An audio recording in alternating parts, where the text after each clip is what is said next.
Wamekwambia Afrika ni maskini. Wamekwambia Afrika hatukuwa na elimu wala mfumo wa maandishi. Wamekwambia hatukuwa na historia wala maarifa. Lakini hawakukwambia kuhusu milango ya siri iliyojaa kwenye ardhi hii. Hawakukwambia pia kuhusu makundi ya siri ya kale kuliko mataifa yote ya kisasa. Hawakukwambia kuwa kabla ya kuja darubini au telescope kulikuwepo jamii Afrika zilizotazama nyota na kuona kile ambacho macho ya binadamu hayawezi kuona. Kwa nini wako kimya? Kwa nini historia halisi ya Afrika imefutwa? Leo ndio mwanzo wa kuvunja ukimya huo. Katika video hii tutachambua siri 5 za Afrika zilizofichwa na dunia. Tuwashukuru ndugu zetu waliohitaji video hii kwenye comments, kwani wamenipush kwenda kuresearch maarifa haya. Maarifa yaliyopotezwa, ukweli uliopigwa marufuku na nguvu ambazo bado zinaishi kwa jina la mila, lakini ni zaidi ya mila. Usiangalie video hii kama unavyoangalia nyingine. Angalia kwa umakini, kwani hapa ndugu ni Kizani.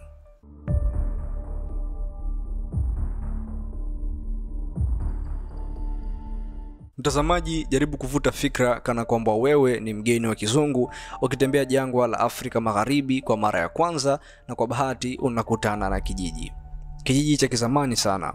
Hawana teknolojia wala mifumo ya kisasa, mpaka mavazi yao ni ya kizamani.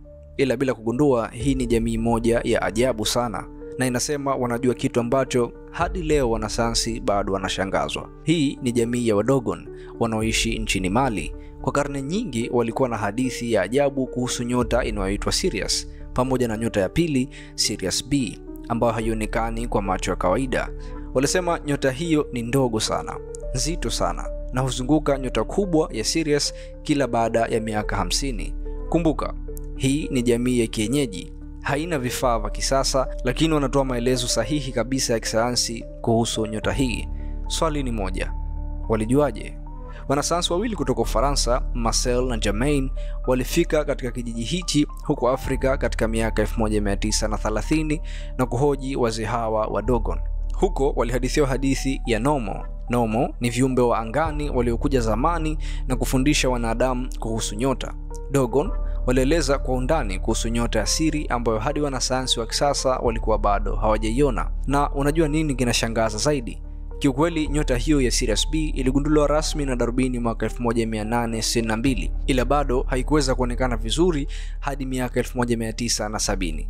Lakini Dogon walikuwa tayari na taarifa hizo katika michoro karne nyingi kabla hata ya Galileo. Watafiti walijaribu kusema huenda waliambiwa na wazungu, lakini mila hizo zilikuwa za zamani sana, na michoro ya nyota hiyo ilikuwepo kabla ya mzunguko wa wageni.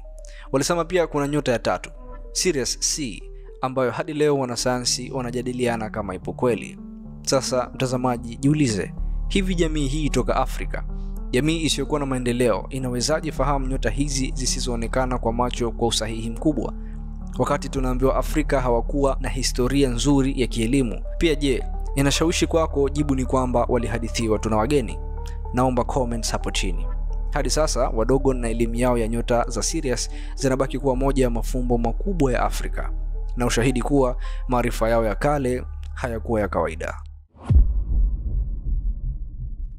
Wakati Ulaya ilipokuwa kwenye enzi za giza, vita vya kidini na watu kuamini dunia ni bapa, kuna mji mmoja wa ajabu katika jangwa la Sahara huko Afrika, mji ambao uling'ara kwa maarifa, falsafa na ustaarabu wa kiwango cha juu.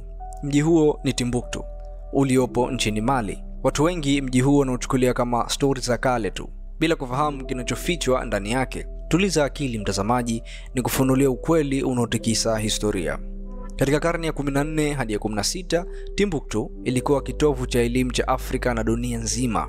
Ilijengwa maktaba kubwa na vyuo vikuu kama vile Sankore, ambapo wanafunzi kutoka Afrika, Mashariki ya Kati na hata Ulaya walikuja kujifunza. Kile ambacho hakijasemwa ni hiki: katika mji huo kulikuwepo zaidi ya maandiko 700 ya kale yaliyoandikwa kwa lugha ya Kiarabu, Kiswahili cha kale na lugha za kienyeji, na aliyomo ndani yake si tu dini au siasa, ni elimu ya kisayansi, dawa, nyota, falsafa, fizikia au physics, saikolojia, mpaka ramani za anga kabla ya kuja telescope.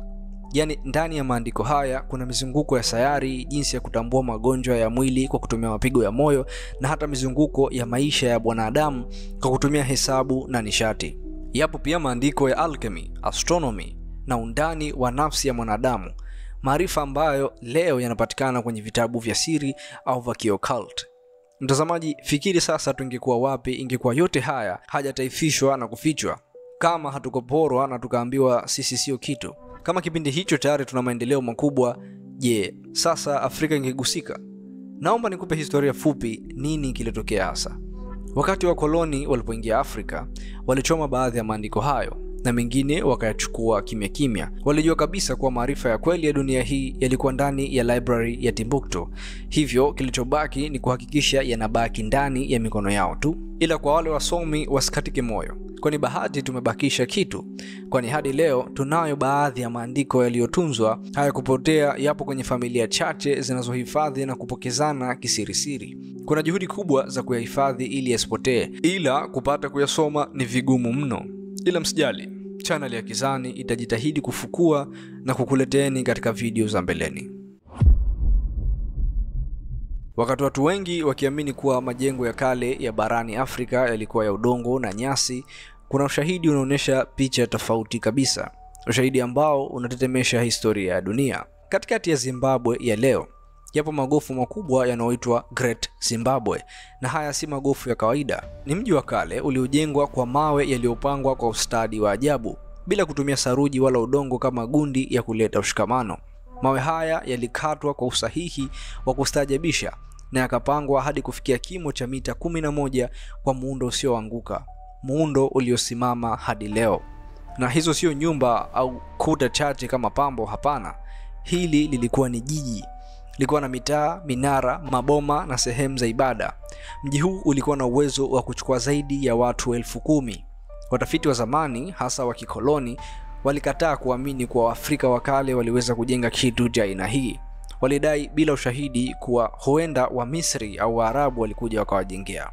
Kwa nini? Kwa sababu haikuingia akilini mwao kuwa Waafrika wa kale walikuwa na ustadi wa juu wa usanifu, ujenzi na maarifa. Lakini uchunguzi wa kihistoria na wa kisayansi uliokuja baadaye ulithibitisha kuwa Great Zimbabwe ilijengwa na wenyeji, jamii ya Bantu, hasa Wakaranga na Washona, karne nyingi kabla ya ukoloni. Pia sikia hii mtazamaji. Katika moja maeneo ya mji huo kuligunduliwa kifaa cha ajabu kilichotengenezwa kwa dhahabu safi. Kina umbo la ndege na ndani yake pia kinafanana na ndege ya kisasa au hata drone. Wengine wanasema ni kito cha ibada tu, lakini maelezo mengine yanadai kuwa ni picha ya ndege, jambo ambalo linatengeneza swali. Je, Taro alikuwa na maono makubwa kiasi hicho? Zaidi ya hayo, kuna minara ya mawe ambayo imepangwa kulingana na nyota.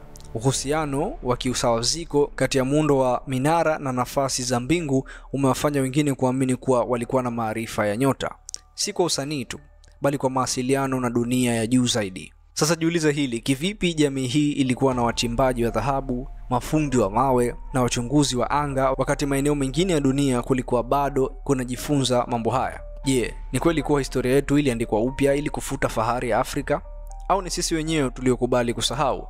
Na kama Great Zimbabwe ni ushahidi, ni miji mingapi kama hii ilifutwa makusudi? Najua tuliambiwa haya, ila kiukweli Afrika haikuwa bara la wanyama na misitu tu. Mpaka sasa tayari tumeshangazwa na elimu ya maktaba ya Timbuktu, ujenzi wa mji mzima uliomkubwa uliosimamishwa kwa ufanisi, ila haishii hapo, kwani tawala nzima zilizokubwa zilikuwepo.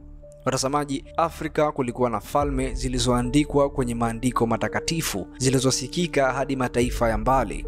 Lakini leo hatuambui chochote kuhusu falme hizi. Leo nakuleteeni moja ya falme hizo.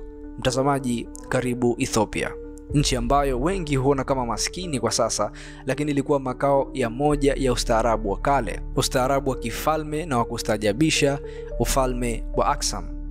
Ufalme huu uliwahi kuwa moja ya mataifa manne yenye nguvu duniani, sambamba na Roma, Uchina na Uajemi. Sijui umenifahamu hapo mtazamaji. Falme hii ilikuwa inalingana na falme ngumu na kubwa zao duniani kama Roma, Uchina na Uajemi.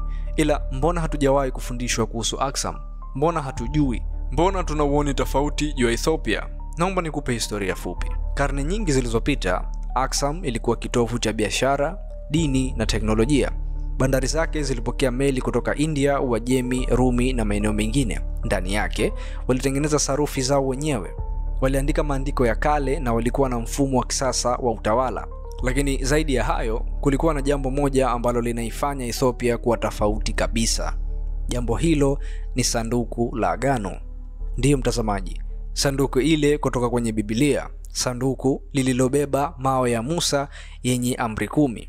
Kuna madai mazito sana kwamba sanduku hilo halikuangamia wala kubebwa na wazungu, bali lipo Ethiopia hadi leo ndani ya kanisa la St. Mary of Zion kule Aksum.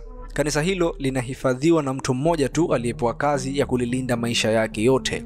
Huyu mtu hawezi kutoka kanisani, hawezi kuoa na haruhusiwi kuongea na mtu yoyote kuhusu kile alichonacho. Na kama unahisi hiyo ni hadithi tu, je, unahisi nini juu ya hili linalofuata? Kwani wachunguzi kadhaa wamejaribu kulifikia sanduku hili, wengine walijaribu kulazimisha, lakini mara nyingi walikuta walinzi wenye silaha na walizuiwa kabisa. Na pia kwa upande wa Waislamu, Ethiopia pia si ya kawaida. Katika historia ya Uislamu, wakati Waislamu wa mwanzo wakiwa wanateswa, Mtume Muhammad sallallahu alaihi wasallam aliwatuma wakimbilie kwa mfalme wa haki, mfalme kutoka Ethiopia, ufalme pekee wa kipagani uliopewa heshima na mtume. Na mfalme huyo aliupokea Uislamu kisirisiri, akiweka msingi wa heshima kati ya dini mbili kubwa za dunia. Na sio hayo tu, kuna mahekalu ya kale Ethiopia yaliyogundulika ndani ya miamba, ramani za nyota zilizotumika kwa safari, utumiaji wa lugha za Giz, mojawapo ya lugha kongwe duniani ambayo bado inatumika katika ibada. Hivyo swali linabaki pale pale mtazamaji. Kwa nini historia hii haijulikani? Kwa nini Ethiopia ilifutwa kwenye ramani ya fahari ya binadamu na kubakizwa kama nchi maskini kwenye fikra zetu? Kabla hujaondoka mtazamaji, naomba nikushtue kwa mara ya mwisho. Niwaamshe wale waliokuwa hawajaamka pia. Katika vijiji vya pwani na nyanda za juu za Afrika Mashariki, kulikuwa na watu waliokuwa wakitamba kimya kimya, macho yao yakiwa mbali, si kwenye ardhi bali kwenye upepo, mawingu, ndoto na ishara zisizoonekana. Watu waliowahi kuitwa wazee wa kimila au watabiri wa asili. Wazee hawa hawakuwa wachawi wala hawakuwa manabii waliotangazwa, lakini walikuwa watu walioweza kusoma alama za ulimwengu kwa njia isiyofahamika, isiyojulikana, njia ya siri, na walitabiri mambo mazito sana. Twende tukaone mambo hayo. Nchini kwetu Tanzania, ndani ya mwaka 1977, wazee wa kijiji kimoja mkoani Tanga walikusanyika baada ya mmoja wao kuota ndoto ya moto mkubwa uliotokea baharini. Ndoto hiyo ilizungumzwa kisirisiri kwa sababu walihisi haikuwa ya kawaida. Wiki moja baadaye, ndege ya KLM iliporomoka na kuungua vibaya, ikiwa ni moja ya ajabu mbaya katika anga ya Afrika Mashariki. Wataalamu hawa waligundua hili tayari, lakini walinyamaza. Pia swala la pili ni kifo cha Mwalimu Julius Nyerere. Inasemekana kuwa miaka michache kabla ya kifo cha baba wa taifa, baadhi ya wazee wa mikoa ya kanda ya Ziwa walidai kuona ishara zisizoeleweka. Waliota samaki wakavu wakianguka kutoka juu, waliona jua likiwa na mduara wa damu. Watoto walizaliwa na ndoto za mtu mzee aliyevaa mavazi meupe akiondoka msituni. Baada ya kifo cha Mwalimu Nyerere, wengi walikumbuka ndoto hizo, lakini hazikusemwa hadharani kwa sababu hawa wazee walijua, hawakuaminika, walionekana wakale. Pia jambo la tatu ni utabiri wa machafuko, kwani wengine walitabiri hata machafuko ya kisiasa kama yale ya Kenya mwaka 2007. Mmoja wa wazee wa Kisii aliwahi kusema mwaka 2005 kuwa ndani ya miaka miwili damu itamwagika, si kwa sababu ya vita vya jadi, bali kwa sababu watu wa mijini watasahau mila na busara ya majirani. Alionekana mzee mwenye maneno mengi, lakini miaka miwili baadaye Kenya iliteketea kwa siku kadhaa. Je, wote hawa walikuwa wanajua wanachosema au ni bahati tu? Pia ni nguvu gani hii? Na mbona tunaambiwa wenye elimu nzito ni wengine tu, wazungu, Waarabu na wengineo, ila sio Afrika? Wazee hawa waliamini kuwa ndoto, sauti za upepo na tabia za wanyama zinaweza kuwa lugha ya ulimwengu wa siri, lugha ambayo watu wa sasa hatuisikii tena. Waliweza kuona misiba kabla haijatokea. Walitambua mtu anayekaribia kufa kwa kuona kivuli chake kikiwa kirefu kuliko kawaida. Waliweza kusema mtoto atakuwa kiongozi au mharibifu siku ya kuzaliwa kwake tu. Lakini sasa waliobaki ni wachache na hawasikilizwi tena. Tumegeuka watu wa majiji, mitandao na teknolojia, huku tukipoteza lugha ya roho ya dunia. Mtazamaji, huu ni mwisho wa video hii, lakini sio mwisho wa kufunua kweli kuhusu Afrika na uwezo wetu.